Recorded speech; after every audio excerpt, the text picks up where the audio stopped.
Hi, welcome to Conversations with Dr. Vassilia. I'm your host, Dr. Vassilia Binensztok, and today our guest is Nicole Zapoli. Did I get that right? Almost fully. It's okay. Zapoli. Um, yeah, so Nicole, you are a fitness instructor, lifelong athlete. You've just got an amazing journey. So why don't you just start us off by introducing yourself and kind of telling everybody what it is that you do now and maybe what led you here? Yeah, thank you so much. Thank you for having me on today. So I am a fitness and wellness coach. I have a mobile and remote coaching business. So I do online and also hybrid training in person and online one-on-one. And I started that about 10 years ago. We just celebrated 10 years. And in business. Prior to that, I had, been mostly in person. So everything was brick and mortar. I've opened gyms. I've been brought on to already established gyms, different things like that. But before that, as far back as, since I was a little girl, I had this, you know, dream, I guess, and goal. At the time, obviously, it was just a dream, to own my own gym, to be a coach, and I started gymnastics, dance when I was 2, gymnastics at 4, and I pretty much just I still have I still do those things. I never stopped. So they have literally carried me through so many different seasons of life and really laid the foundation for everything that I have continued on to do. When I was 8, the first time I remember actually talking about what I wanted to be when I grew up, on career day, we were supposed to share what we wanted to be when we grew up, and I dressed up, and we were supposed to dress like it as well and stand up and talk to our class. And so I wore what I thought coaches wore, and I had my gymnastics warm-up suit on and stood up and said that I would be a coach and own my own gym, and which is really interesting because I that is exactly what I ended up doing. And I've really, as far as at that time, didn't know exactly, what that would look like. In my head, it was a gymnastics gym, and um, you know, as I got a little bit older, I had the opportunity to train at the Olympic Training Center, and I did both artistic and rhythmic gymnastics. And in rhythmic gymnastics, and both, of course, like in uh, dance, of course, as well. Um, Eating disorders are a real thing, and it is like a real, actual, especially back. This was in the 90s, Mhm. and um, and it was something that a lot of girls, it was very common. um and I remember my coach even talking about it when she was on national team during the 80s. She had a pretty severe eating disorder, and it starts as just wanting to achieve the that aesthetic that the judges are looking for.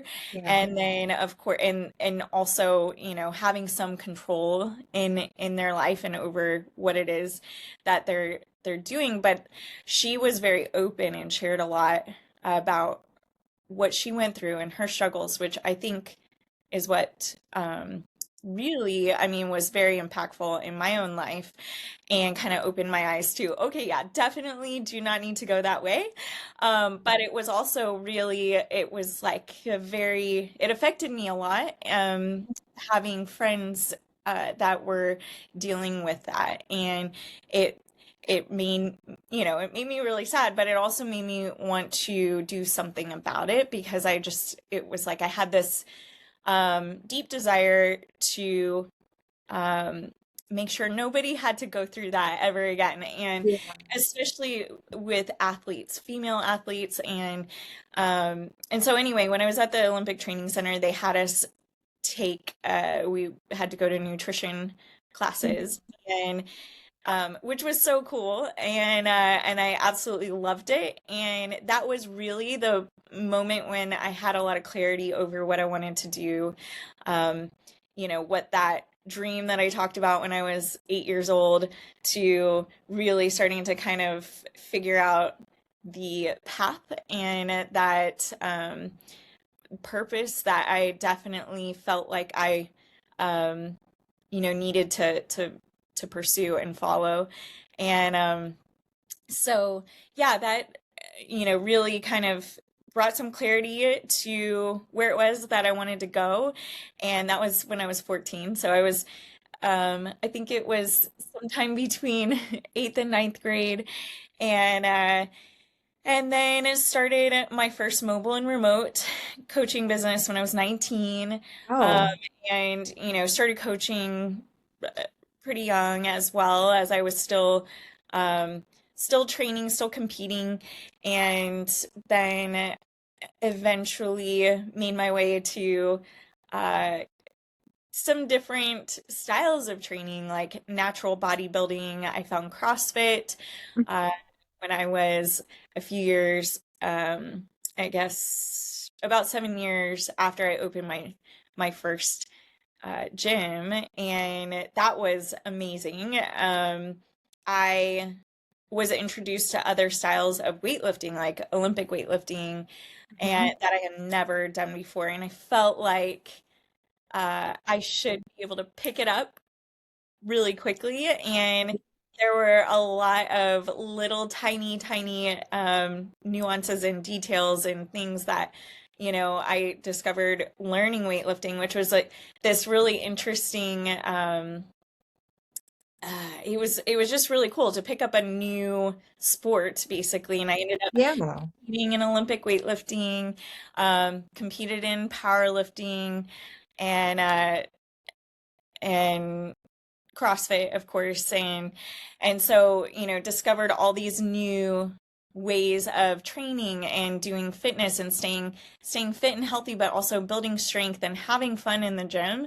And of course, um, doing stuff that is mentally and physically challenging. And the biggest, I guess, takeaway from all of that when I first started CrossFit, it was the closest thing that I could I guess relate to gymnastics and being in competitive sports or Yeah.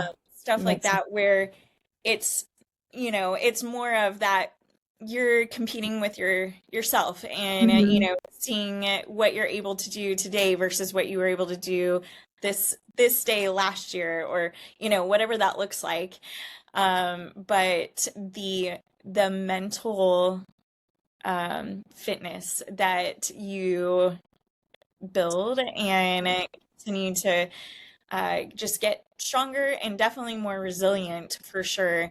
But the conversation that goes on in your head when you get into, moments in a workout that are really uncomfortable or you're fatigued, and how interesting fatigue works. When you're fatigued, it's easier to let fear take over and to not trust yourself as much, or and some of that is healthy, and some it's like navigating the whole internal dialogue that's going on in your head as well, and how do you overcome that and continue to show up and move forward and get that next rep, despite what your time is on the clock or how long you feel like it's taking you or this or that.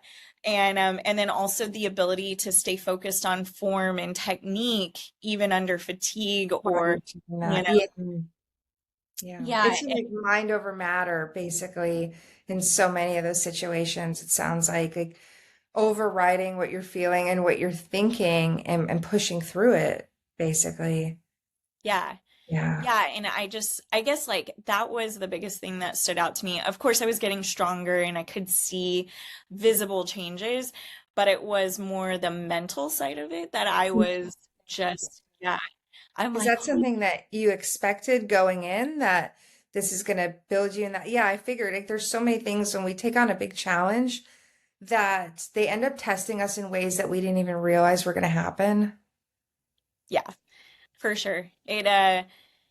And I love stuff like that. So it was really cool, and it was really neat how I noticed, like that was one of the first things I noticed was Mhm.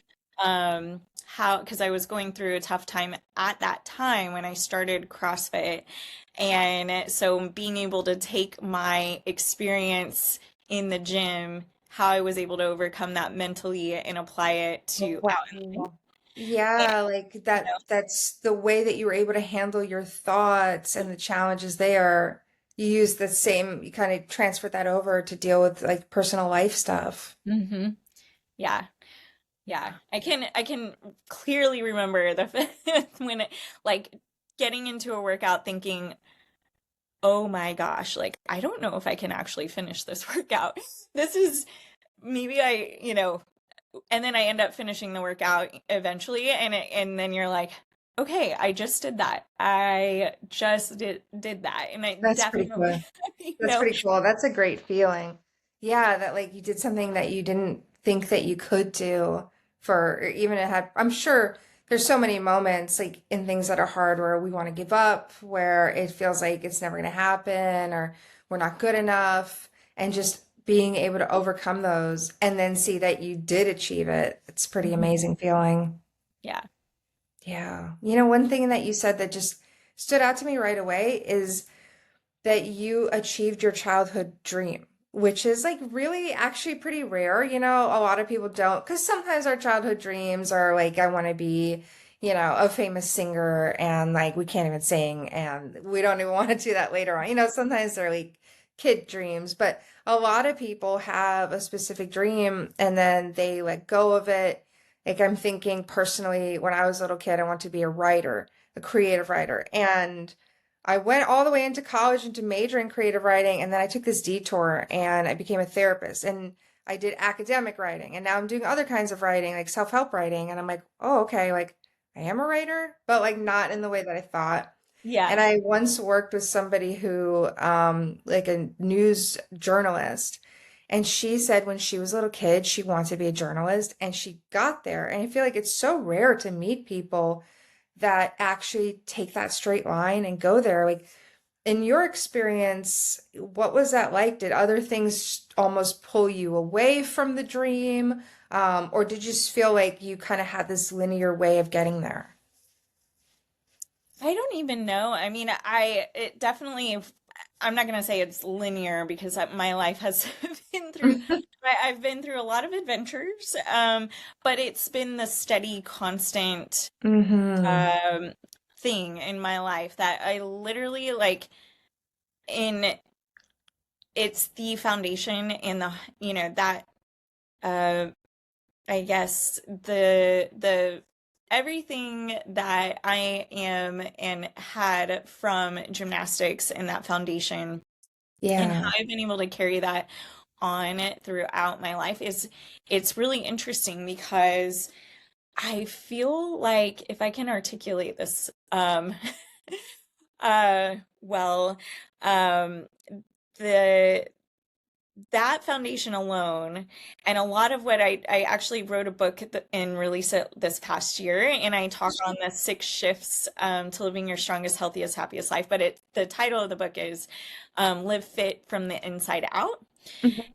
and so in a big one of the and what I think is the most important part of those 6 shifts is one is on mindset and our thoughts and um, everything that I carried on and took with me from that foundation of gymnastics and all of like the mental work that go through to prepare to compete and the different visualization techniques and the different things exercises that our coaches would have us do and just mindset belief and all of those things going back to that and drawing from it literally has carried me through my whole life. Obviously, like where I was at when I was 17, 18, 19, um, Mhm. there was definitely that solid foundation there, but it's definitely evolved since that time. And all of so those 6 shifts, as far as I guess, looking at it in, I knew what I was here to do. I was open to possibilities, knowing that I don't know what that looks like exactly, and knowing that I my my purpose, what is like deep within inside of me, of what, helping others, working with others so that they can live their strongest, healthiest, happiest lives possible. Yeah. Um, Making sure that I'm, staying true to that core um, belief and foundation that I had and who I am. And I think that right there carried me.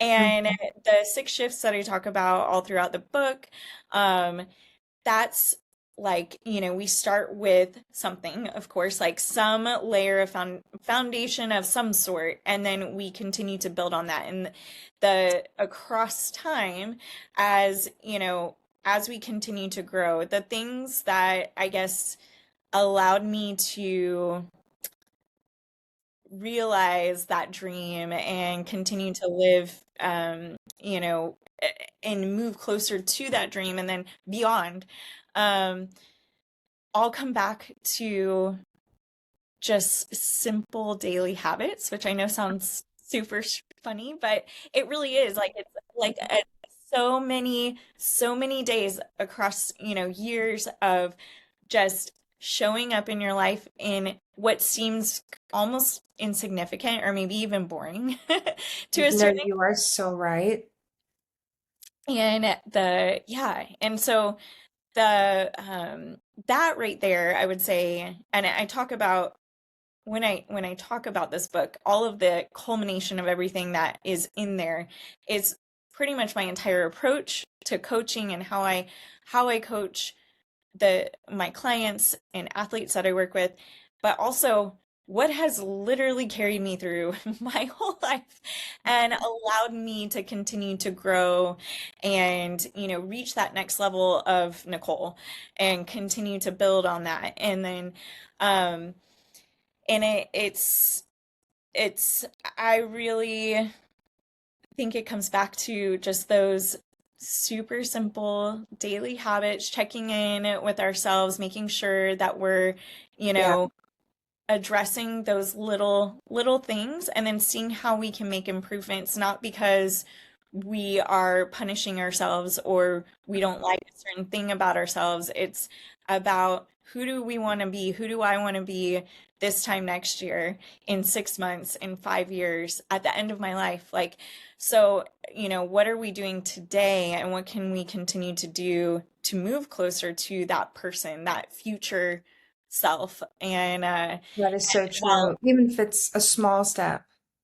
yeah. Oh, yeah. And it's super tiny, like little tiny daily habits that add up and compound over time for sure. And Yeah. Yeah, you're reminding me, a friend of mine is like a business writer and podcaster, and I was listening to an episode that he was on, like as a guest, and he said there's this thing called the left field theory, where you know how people say like, oh, this opportunity, this thing, it just came out of left field, it came out of nowhere. And he said nothing actually really comes out of nowhere like that. What people aren't seeing is those tiny, thousand tiny small things, the small steps, the consistency, the little interactions that you meeting people or all the things that you put together, they add up. And then at some point, there's this little tipping point, and then it seems like, wow, that just came out of nowhere. But it really didn't. It was like years Mhm. and years in the making. And that's like, it just reminds, that's so much like what you're talking about. Yeah. Yeah, but something else you said, and it's funny that you said it because I thought it when you were talking about discovering CrossFit and all those things, is having an open mind, like being flexible. Like on one hand, you said you had this sense of purpose, like this is a direction you know you want to go. It's just who you are, who you're supposed to be in this world. But the other one is that there is flexibility because I think that happens to so many of us. We've got this vision of what something should look like. And then we have opportunities that are the thing that we want or leading to the thing that we want, and then don't take them because they don't look like what we imagined it should look like. But what happened with you is like you kept that open mind and that allowed you to do this path. And like you said, even like go beyond what you even thought, like with CrossFit and the Olympic weightlifting and that kind of stuff. Yeah. Yeah, I Yeah. just find that very It, significant. Yeah. yeah, I think, there's that level of creativity within what it Mhm. is that, whatever you feel called to do. And maybe it's not very clear. Maybe you're not, maybe it is really clear, but you're like not ready to like I don't know, take that on.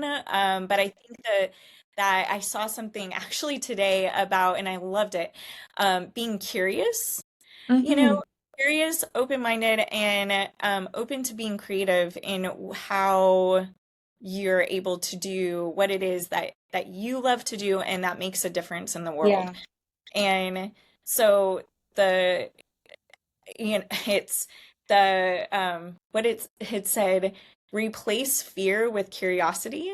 And I'm like, that is so great. I love that. It's so simple and it is such a cool way to look at something that might be standing in our way because we're scared or afraid to take that next step. But rather than, you know, living in that place of fear, that is kind of stopping us from moving forward, looking at it with some curiosity. Maybe we're only looking at it from one, our limited view, but maybe there's some other ways that we can look at this and discover something that we didn't know or could, where it could possibly lead us or take us without um, being held back by Yeah. itself or So anxiety true. or whatever. Yeah. Right. And anxiety. Yeah. So true. Like, we when people have panic attacks, they feel these sensations in their body and they get so scared of them. And one of the things that we teach people is to approach them with more curiosity, like, and try to be more objective about them so that they're not feeding in this negative emotion to it. And that's kind of spirals the panic attack. But it's funny because it's different than a lot of the advice people get, especially in realms like business or, in college, certain kinds of careers. It's like we're taught grit, like you have to bite down on something and don't let go, one track mind, everyday focus. And yeah, some of that is important. Like you kind of can't give up. You really have to just keep going to achieve certain goals. But also, it does kind of foster this like tunnel vision mindset where you can like walk right by a door that is the right one and not even know it because it's like again, it doesn't look like what you thought. And you're not being open-minded or letting yourself be creative about how to get to that goal or what it might look like when you do get there. Yes. Yeah. Yeah, that's pretty cool. I mean, it's so funny how these things come out, and um, it's just little tidbits that so many people could use. Like there's so many people in some part of their journey to achieve something that maybe haven't been thinking this way, and that subtle shift, it can change the whole trajectory. It's Oh, pretty yeah. cool. Yeah. So obviously, for a lot of people, fitness, um, showing up every day, it's like that thing that gets them through everything. It's like that's where they meet themselves. They can set those goals where they compete against themselves. How do you feel like has this helped you get through things in life? Oh my gosh. It's it is my anchor for sure. It's Mhm. I guess the 6 shifts that I talk about. That Mhm. right there, obviously fitness is a big part of that. Mhm. And movement. Um, Yeah. I love strength training. It is definitely, I love body weight strength training. I love, working with a barbell.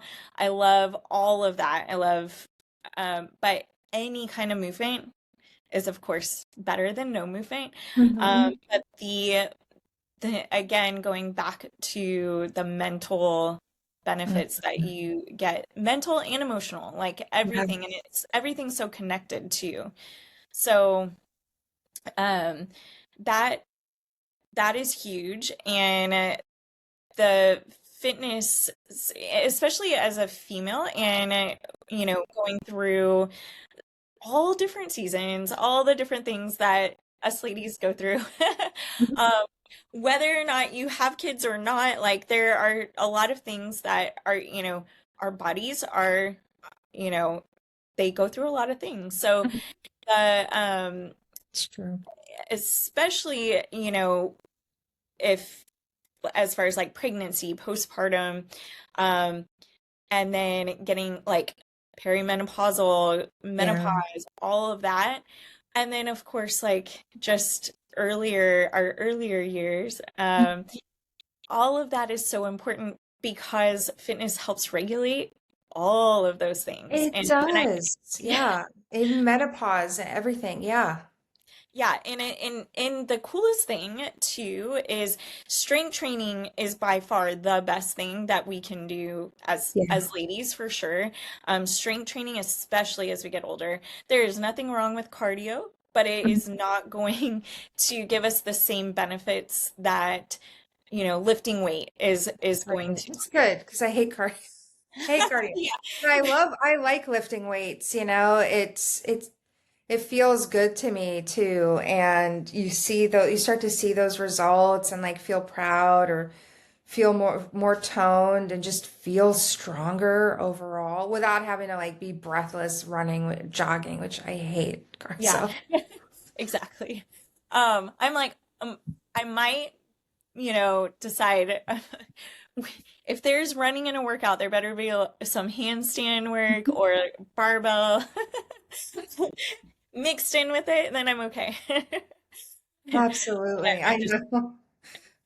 I know some people love it. And it's like our different muscles too, like fast twitch, slow twitch muscles, people who are built for endurance versus people who are built for small bursts. And it's funny that you say that because I'm like that in the rest of my life too. I like to do things in small, intense bursts. Like I can work really hard on something for a short amount of time and then tax myself and then be need a rest versus yeah. people who they're like, I do this project a little every day. So do you find that it's like that for you too, or no?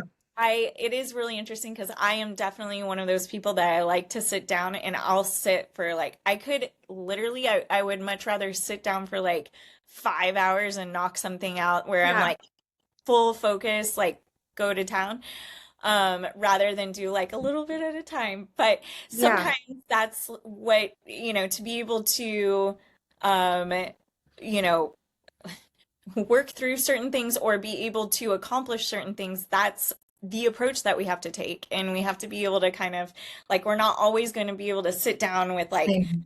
our, full focus for hours on end. But knowing that, having that patience with yourself and being like, okay, well, I'm going to commit 20 minutes a day to this specific thing and pick it right back up and stay consistent with it. Um, and that definitely applies to fitness too. And the what I guess the benefits as far as fitness as we get older as women, like there are so many myths out there of, you know, that use, well, I say they're myths because we're proving all of these things wrong. Yeah. Um, as far as, you lose muscle as you get older. No, it's because we stop, being active and Mm-hmm. an active life. That's the only reason why you would start to lose muscle is because you're Me. not, staying consistent with it. Oh And wow. as you get older, you can for sure continue to build muscle and you can maintain muscle mass and, that lean mass as you get older. Yeah. Um, and that weight training not only is, making you stronger, your muscles stronger, you're actually building bone density, Mhm. which is even more important. I mean, it is just as, if not more important for women, of course, but Um, but then, those are the physical benefits. The mental side to that is the coolest thing when you are lifting weight, especially as a female. Um, Being able to feel strong is one of the most empowering things Yes. in the whole world, and I feel like could change the entire planet. I Um, agree with you. I agree. And the opposite, like feeling like not strong is so disempowering. Like I was real pretty in shape for a really long time, big part of my life, and then I kind of let it go because work was just so much. And I put myself last for a while, and then I just remember things like I'd be like washing my hair or blow dry, and I'm like, oh, my arms are tired. I'm like, this is like not a good sign. Like your arms should not be tired after that little time. So I got back into strength training and yeah, once that muscle starts coming back, it's such a good feeling. Oh my gosh, it is so cool. The neatest part too is I think for so many women across the board, like looking at the number on the scale or the number Mm. of, the clothing size or whatever it is, rather than looking at what our bodies can actually do and how much Yeah. weight are we able to like, lift and move and be able to, and then when our kind of our mindset starts to shift, not that there's anything wrong with wanting to fit into a certain size or like anything like that. Um, Hmm.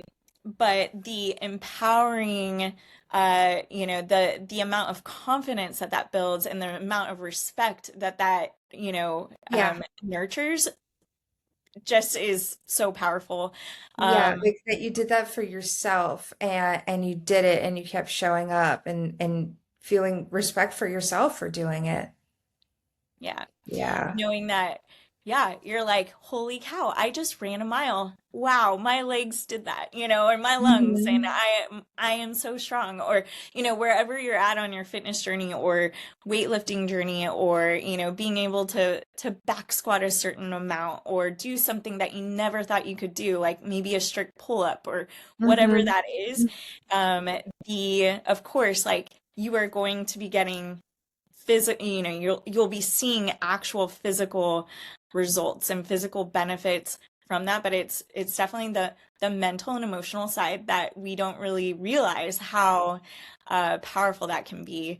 Um, Yeah, it's like how much more energy you have, your mood is better, and you can handle stress better because you've been taking care of yourself. And yeah, I've just before we wrap up, just have a question about, say somebody wanted to start their journey, whether it's like a fitness journey or something they've always wanted to achieve.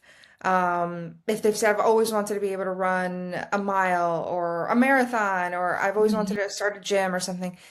What is some advice that you would give to somebody who's like, they're at the bottom of the mountain and they're looking up and they're like, how am I going to do that? yeah, keep the angle, in like still in sight. Mm-hmm. And then as far as the steps to get there, it's very easy to get bogged down in the details and feel overwhelmed and like it's not possible.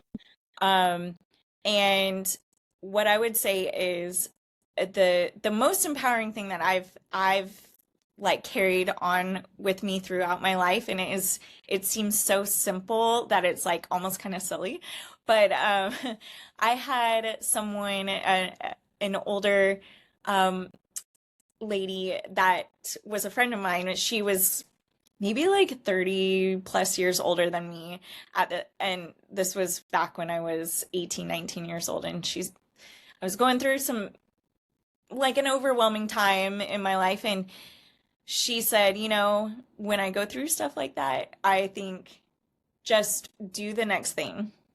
Mm-hmm. And then when you're done with that thing, then do the next thing. And then you continue to do the next thing. And it just simplified it so much that it was Yep. so helpful. And still to this day, anytime that, feeling arises, it's like, do the next thing. Just do the next thing. And it's like the um, power of just taking action and Yeah. taking that next step. And sometimes, whether it's anxiety or feeling fill in the blank, like we're having a tough time moving forward or figuring out, it's like, oh my gosh, I don't even know where to begin. It's like, do the next thing. What can you do next? Like in the next 10 seconds, what is something that you Yeah, can start doing and take action on? I And see. yeah, and once you get that going and it's like, okay, then like that momentum starts to build. You start to, um, there's so much healing that happens in movement. And that's not just physical movement, but actually like taking action in movement in your life. Like, All right. you And know, just moving along. Yeah.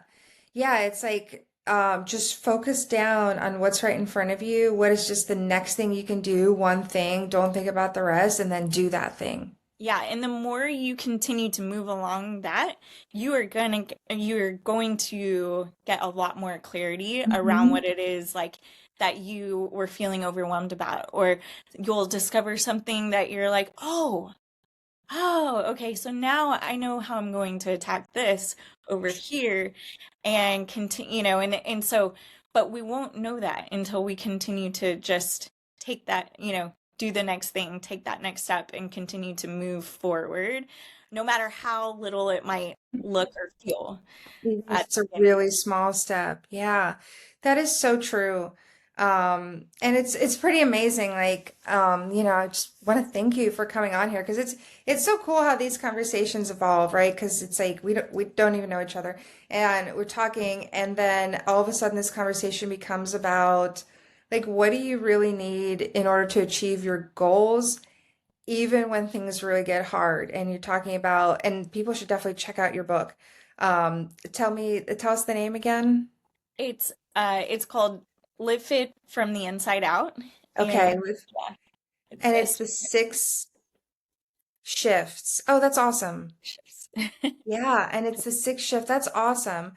Yeah, about just having the purpose, staying flexible, being curious, like using that mind over matter sometimes, taking a breath and just doing what's right in front of you, keeping the movement going, keeping consistency, and then doing all those things, even, and they don't have to be huge because all those little things add up. And like, it's so cool. Like, this is what's come out and like what this conversation's been about. And I think it's so useful, super inspiring. Yeah. awesome. Yeah, Well, thank thank you so you. much, Nicole. I really appreciate it. Thank you. Thank you for having me. Yeah. Okay, great. And then, yeah, for everybody, go check out her book. And then don't forget to subscribe to the podcast and follow me on Instagram at dr.vassilia and subscribe to my Substack deep dive with Dr. Vassilia. And I think I'm going to write a little about this and kind of go a little deeper into what we talked about today and some of the themes. Awesome.